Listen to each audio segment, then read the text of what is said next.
Hello friends, welcome to Aachi ideas. நம்ம இன்றைக்கி பரோட்டா எப்படி செய்கிறதுன்னு பார்க்கலாம். நான் அதுக்கு 1/2 கிலோ அகவா மைதா எடுத்திருக்கேன். அதை ஒரு பாத்திரத்தில் நம்ம சேர்த்துடலாம்.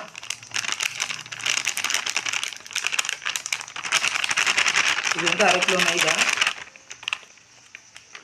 இதில் கொஞ்சமாக நம்ம உப்பு சேர்த்துக்கலாம். சேர்த்துட்டு நல்லா மிக்ஸ் பண்ணிக்கலாம். இப்போ நல்லா மிக்ஸ் பண்ணிட்டோம் உப்பு போட்டு. இப்போ கொஞ்சம் கொஞ்சமாக தண்ணி சேர்த்து அதை சப்பாத்தி பதத்துக்கு கொண்டு வந்துடலாம். கொஞ்சம் கொஞ்சமாக தண்ணி அதிகமாக ஊற்றக்கூடாது. கொஞ்சம் கொஞ்சமாக இந்த மாதிரி போட்டு சப்பாத்தி மாவு பதத்துக்கு நம்ம கொண்டு வந்துடலாம். நல்லா பிசைஞ்சிக்கோங்க. இதை நம்ம ஒரு தட்டுக்கு போட்டு திருப்பி அதை நல்லா இழுத்து நல்லா ஒரு 10 நிமிஷம் போல் நம்ம நல்லா பிசைஞ்சிக்கலாம்.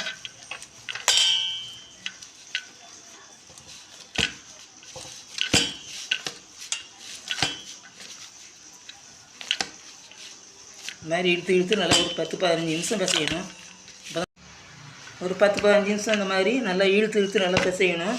அப்போ தான் மாவு நல்லா சாஃப்டாக இருக்கும். நம்மளுக்கு சாஃப்டான பரோட்டா கிடைக்கும். ஒரு 10 நிமிஷம் இந்த மாதிரி இழுத்து நல்லா பிசைஞ்சிக்கலாம். இப்போ நம்ம ஒரு டேபிள் ஸ்பூன் அளவு எண்ணெய் சேர்த்துக்கலாம்.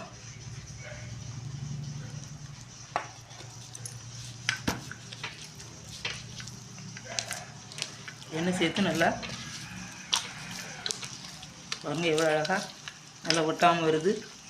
இந்த மாதிரி நல்லா இழுத்து இன்னும் கூட ஒரு 10-15 நிமிஷம் நல்லா போட்டு பிசைஞ்சிக்கலாம். நல்லா இப்போ கொஞ்சம் பிசுன்னு இருக்கும். பிசைய மாவு நல்லா சாஃப்டாகும். இந்த மாதிரி இன்னும் கூட ஒரு 5 நிமிஷம் நல்லா பிசையலாம். மாவு ரெடி ஆயிடுச்சு. நம்ம ஒரு பாத்திரத்துக்கு மாற்றிக்கலாம். இப்போ இந்த பாத்திரத்தில் போட்டுட்டு இன்னமாக கொஞ்சம் எண்ணெய் நல்லா மேலே போட்டு இது போல் பண்ணி காயாத அளவுக்கு ஒரு துணி போட்டு நம்ம மூடிடலாம். இது 1 மணி நேரம் இருக்கட்டும். 1 மணி நேரம் ஆயிடுச்சு. நல்லா ஊறிடுச்சு. இப்போ சின்ன சின்ன உருண்டைகளாக நம்ம பிடிச்சி தட்டில் நம்ம எடுத்து வச்சுக்கலாம்.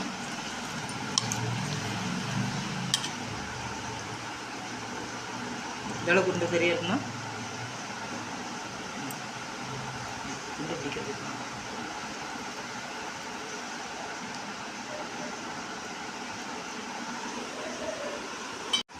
இந்த மாதிரி நல்லா உருண்டையாக நல்லா ஊற்றி வச்சுக்கோங்க. இனி ஒரு தட்டில் போட்டு நம்ம அப்படியே நம்ம இது பண்ணி எடுத்துக்கலாம். இந்த மாதிரி எண்ணெய் கொஞ்சம் தடவிக்கிங்க. அப்போ தான் ஒட்டாமல் வரும். ஒரு உருண்டையை நம்ம எடுத்து உள்ளங்கை வச்சு அடுப்பில் ஏற்றிக்கலாம். அழுத்த நல்லா எந்த அளவுக்கு மெல்லிசாக அழுத்த முடியுமோ அந்த அளவுக்கு நம்ம மெல்லிசாக விரித்து எடுத்துக்கலாம்.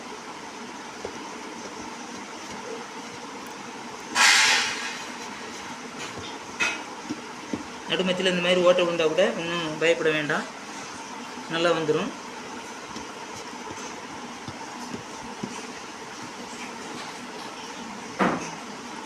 ஸோ இந்த மாதிரி எல்லாத்தையும் விரித்து எடுத்துக்கலாம்.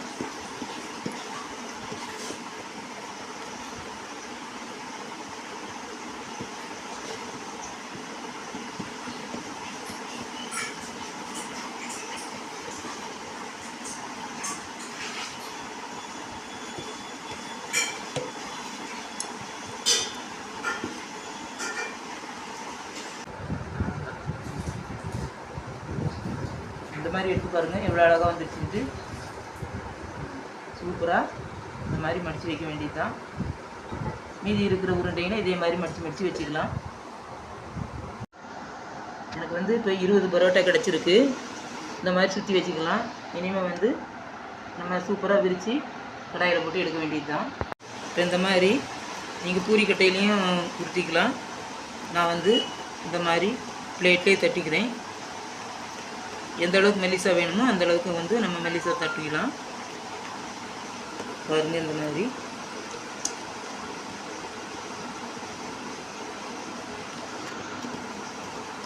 இதை இந்த மாதிரி எடுத்து தோசைக்கல்லில் போட்டு எடுத்துடலாம்.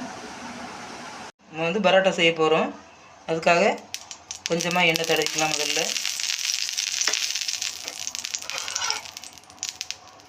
இந்த மாதிரி தட்டி வச்சுருக்க பரோட்டாவை தோசைக்கல் மேலே சேர்த்துடலாம்.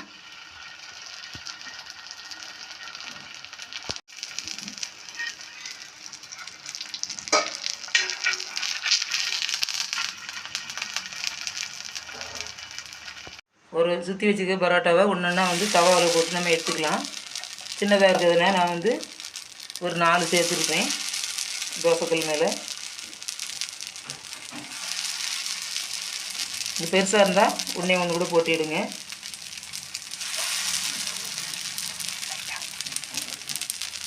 லைட்டாக எண்ணெய் சேர்த்துக்கலாம். நல்லா வேகட்டும். ஒன்றுனா இப்படி திருப்பி போட்டுக்கலாம்.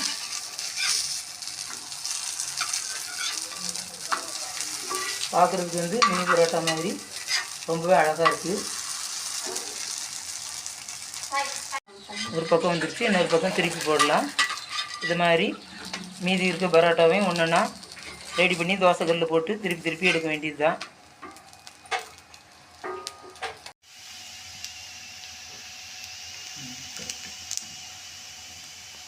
இப்போ வந்து சூப்பராக பரோட்டா ரெடி ஆயிடுச்சு. இதை வந்து நம்ம கொத்தி எடுத்துக்கலாம்.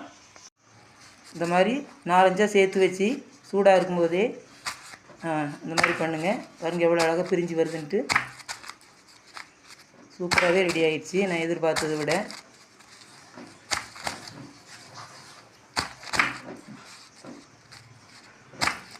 பரோட்டா வந்து ரொம்ப சூப்பராக ரெடி ஆயிடுச்சு. லேயர் லேயராக நல்லா அழகாக எப்படி பிரிஞ்சு வருது பாருங்கள். சூப்பர்.